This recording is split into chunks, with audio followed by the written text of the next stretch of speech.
Assalamualaikum. This is Tahir Afaki and you are watching my channel Wide Vision. हमारा आज का मौजू है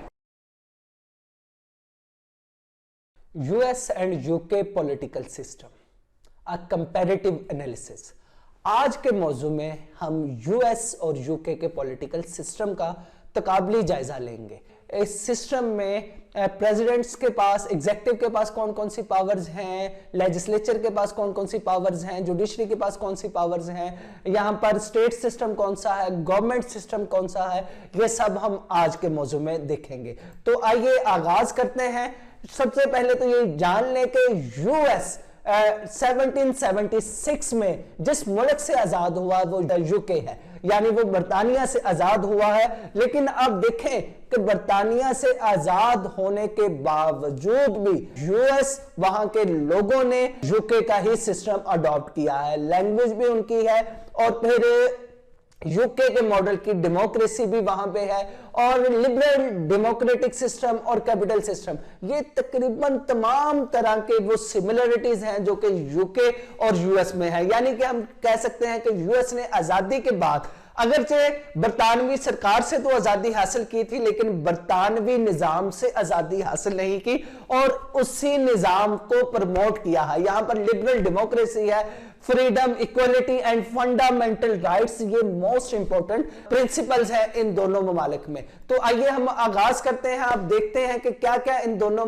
ममालिक के जो पॉलिटिकल सिस्टम है उनमें क्या क्या डिफरेंसेस हैं। नंबर 1 तो हम कॉन्स्टिट्यूशनल डिफरेंस देखते हैं। यूएस का कॉन्स्टिट्यूशन रिटन कॉन्स्टिट्यूशन है, on the other side UK का कॉन्स्टिट्यूशन अनरिटन है। यूएस कॉन्स्टिट्यूशन जो है 1789 में इंप्लीमेंट हुआ था। इसके बरक्स यूके का कॉन्स्टिट्यूशन एवोल्यूशनरी स्टेजेस से गुजर रहा है। इसका आगाज कहते हैं 1215 में हुआ था, जब किंग जॉन्स के दौर में मैग्ना कार्टा साइन हुआ है और तब से लेकर अब तक इसका एवोल्यूशन होता जा रहा है। हजारों चार्टर्स, हजारों लेजिस्लेशंस, ये तमाम की तमाम यूएस कॉन्स्टिट्यूशन का हिस्सा है।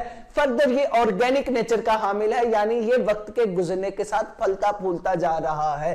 फिर यूएस का जो कॉन्स्टिट्यूशन ये 7 आर्टिकल्स पर मुश्तमिल है। इसमें अभी तक 27 अमेंडमेंट्स हो चुकी हैं। ये दुनिया का ब्रीफेस्ट कॉन्स्टिट्यूशन है और यहां पर अमेंडमेंट प्रोसीजर इंतहाई ज्यादा मुश्किल है। इसके बरक्स यूएस का जो है कॉन्स्टिट्यूशन ये चेंजिंग नेचर का हामिल है। यूके की पार्लियामेंट की हर लेजिस्लेशन के साथ इसमें तब्दीलियां रूनुमा होती रहती हैं। फिर हम देखें अमेंडमेंट प्रोसीजर जो है। अमेंडमेंट प्रोसीजर से पहले हम ये देख लें कि यूएस में sovereignty belongs to the people of US, on the other side UK में sovereignty belongs to the parliament of UK. तो ये जरा डिफरेंस है। और फिर उसके बाद हम देखें कि अमेंडमेंट प्रोसीजर में यूएस में अमेंडमेंट प्रोसीजर मोस्ट रिजिड है, यानी कि आप कॉन्स्टिट्यूशन में अमेंडमेंट करना कोई आसान काम नहीं, इंतहाई मुश्किल काम है। दुनिया का मोस्ट रिजिड कॉन्स्टिट्यूशन वो यूएस का है। यहां पर आप कांग्रेस यानी हाउस ऑफ रिप्रेजेंटेटिव और सेनेट से 2/3 की मेजॉरिटी लेते हैं। फिर ये मेजॉरिटी लेने के बाद अमेंडमेंट नहीं होती, फिर ये अमेंडमेंट के लिए रेटिफिकेशन के लिए जाते हैं स्टेट्स के पास। 50 स्टेट्स में से 3/4 स्टेट अगर ये रेटिफाई करेंगे, उस अमेंडमेंट को रेटिफाई करेंगे तो अमेंडमेंट होगी, अदरवाइज नहीं होगी। इसका सीधा सीधा मतलब ये है कि 50 में से 38 स्टेट्स अगर अमेंडमेंट को रेटिफाई करेंगे तो अमेंडमेंट होगी, नहीं तो नहीं। यही वजह है कि यूएस का कॉन्स्टिट्यूशन मोस्ट रिजिड कॉन्स्टिट्यूशन है। ऑन द अदर साइड बिल्कुल ये इससे मुख्तलिफ केस है यूके में। यूके का कॉन्स्टिट्यूशन मोस्ट फ्लेक्सिबल कॉन्स्टिट्यूशन है। दुनिया का कोई भी कॉन्स्टिट्यूशन इतना फ्लेक्सिबल नहीं है जितना यूके का कॉन्स्टिट्यूशन है। हर लेजिस्लेशन के साथ यूएस में अमेंडमेंट होती है। हर लेजिस्लेशन जो है वो अमेंडमेंट प्रोसीजर है, यानी आपने अगर यूके कॉन्स्टिट्यूशन में अमेंडमेंट करनी है तो सिंपल कानून साजी के साथ आप अमेंडमेंट कर सकते हैं। तो यही वजह है यूएस का कॉन्स्टिट्यूशन वो बदलते हुए वक्त का साथ नहीं दे पाता। इसके बरक्स यूके का कॉन्स्टिट्यूशन बदलते हुए वक्त का साथ देता रहता। आप अंदाजा कर लें कि यूएस में अक्सर अमेंडमेंट को सालों लग जाते हैं, बल्कि सेंचुरीज लग जाती हैं। आप हैरान होंगे, यूएस की आखिरी अमेंडमेंट इसे पास होने के लिए 202 साल का अरसा लगा। 1789 में ये अमेंडमेंट प्रपोज हुई और कहां जाकर 1992 में जाके ये अमेंडमेंट पास हुई है। तो ये है सिलसिला कि ये यूएस का कॉन्स्टिट्यूशन ये चेंजिंग वक्त के साथ नहीं है।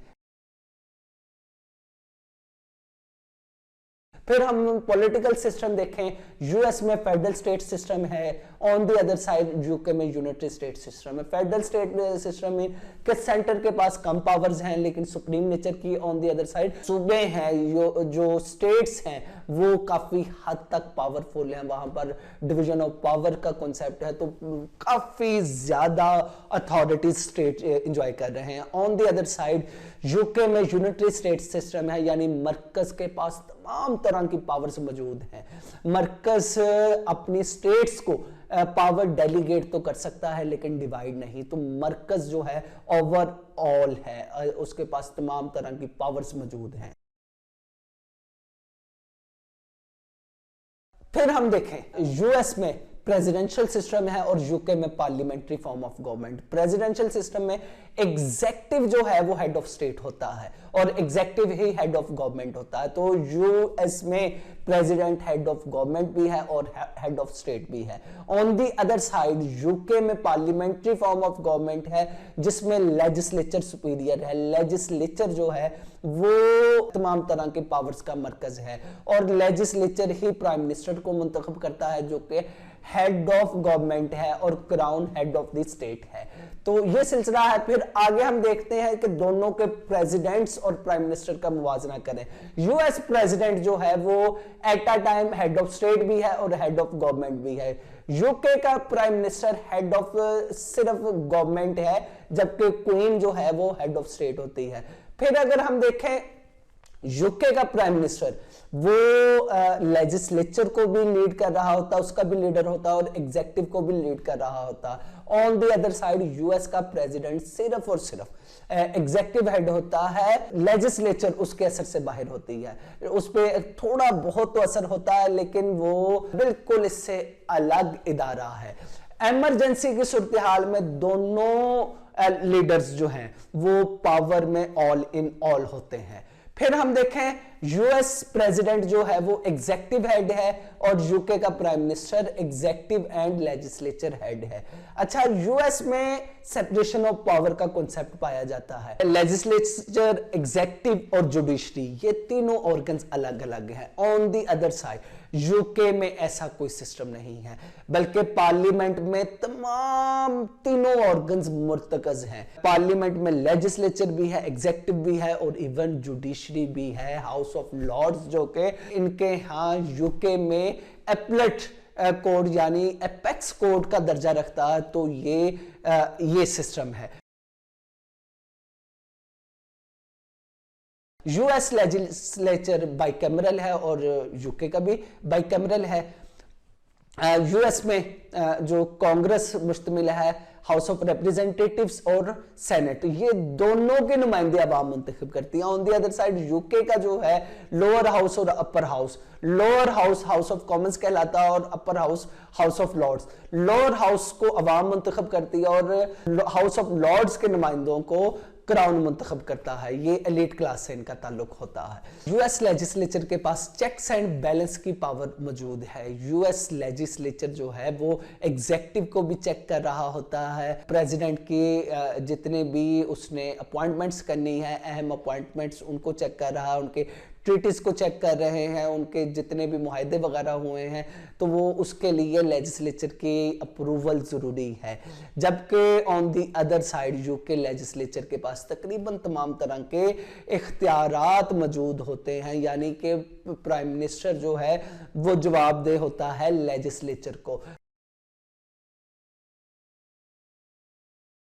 फिर हम देखते हैं दोनों का जुडिशियल सिस्टम। यूएस का जुडिशियल सिस्टम काफी एडवांस है, यहाँ पर जुडिशियल रिव्यू का कॉन्सेप्ट मौजूद है, यहाँ की अदालतें बहुत हद तक पॉलिटिकल असरात से आजाद हैं।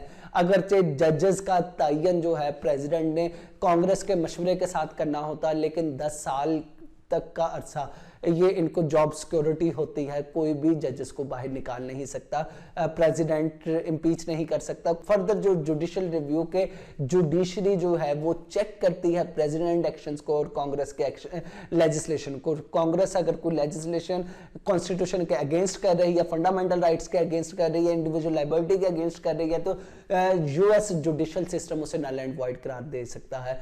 On the other side UK में ऐसा कोई सिस्टम मौजूद नहीं, लेकिन रूल ऑफ लॉ मौजूद है, यहाँ सुपरमेसी ऑफ लॉ है, equality before the law, predominance of spirits of law मौजूद है। तो ये दोनों में जो है सिस्टम है।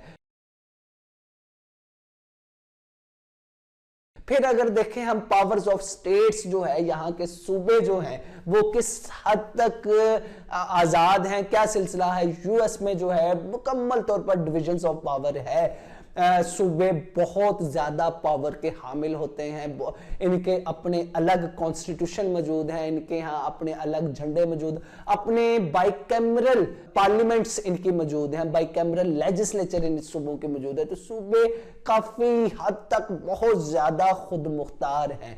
On the other side UK में जो है डेलीगेटेड पावर सिस्टम है, यानी सूबों की अपनी कोई पावर नहीं, मरकज जितनी पावर्स देता है उसी में रहकर ये काम कर सकते हैं। फिर यूएस में ड्यूअल सिटीजनशिप मौजूद है, यानी कि जो भी शहरी है वो पहले उस स्टेट का होगा, फिर उसके बाद यूएसए का शहरी अगर वो बनना चाहे तो बन सकता है, उसे अलग अप्लाई करना पड़ता है। जबकि यूके में सिंगल सिटीजनशिप का कॉन्सेप्ट है। फिर अगर हम रस्म और रिवाज को देखें, रोल ऑफ कन्वेंशंस को देखें, यूएस में यहाँ पर इसकी ऑर्डिनरी पोजीशन है। अगरचे यहाँ पर कन्वेंशंस को इंप्लीमेंट किया जाता है, इनका रोल है, काफी हद तक इसका रोल है, लेकिन यूएस में उस तरह से प्रैक्टिस नहीं किया जाता जिस तरह यूके में किया जाता है। यूके में इसकी वाइटल पोजीशन है। अगर कोई पार्टी, कोई ओहदेदार अगर कन्वेंशंस को फॉलो नहीं कर रहा तो अवाम की नजरों में उसका स्टेटस गिर जाता है। और ज्यादातर चीजें जो हैं वो यूके में कन्वेंशंस के जरिए आगे चल रही हैं। यूएस में अगर हम कन्वेंशंस को देखें, चंद एक कन्वेंशंस मौजूद हैं जिन पर अमल दरामद हो रहा है, जैसे कन्वेंशन कैबिनेट है। यूएस कैबिनेट इनके बारे में कुछ भी नहीं लिखा हुआ, लेकिन फिर भी ये कन्वेंशनली इस पर अमल दरामद हो रहा है।